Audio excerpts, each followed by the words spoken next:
Hey folks, how we doing? Mr. Carter here, ready to help you with Unit 5, the test review. So I'm just going to go over the problems. Here we go. Write an addition equation to show 5/8 as a sum of unit fractions.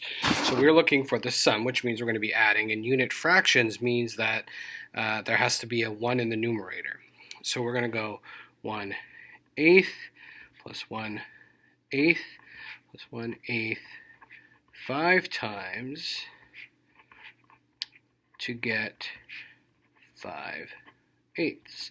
So again, 1/8 plus 1/8 plus 1/8 plus 1/8 plus 1/8 equals 5/8. And that's a sum of your unit fractions. You want to pay attention on the test for that word, unit fractions, because we're looking for only 1 in the numerators.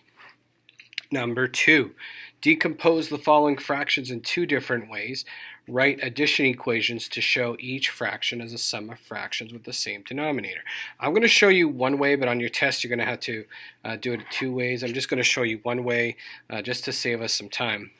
But to decompose 7/8, for example, you may go 3/8 plus 4/8. Okay, so 4 and 3 together make 7, and then we just bring our denominators over to make it 7/8.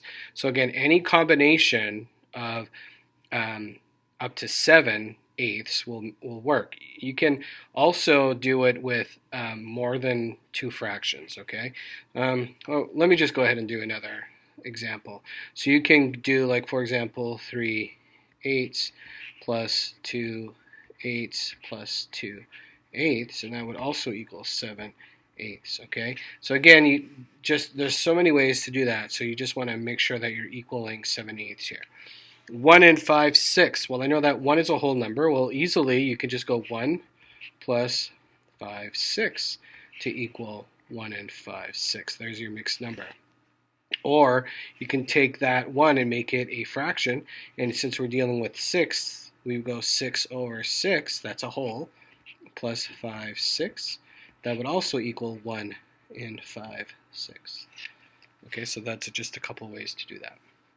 Use your geometry template to draw the solution, then write an equation to show your answer. So if this triangle here is a half, what's the whole? So I'm going to draw a similar triangle. I'm doing it freehand, but if you have the geometry template, that would be better. So here's one triangle. Well, and that would be half, so we would need another half to make a whole. So I'm just going to put another triangle like this, kind of upside down, to make it a whole. And then you can kind of see it's like a parallelogram there.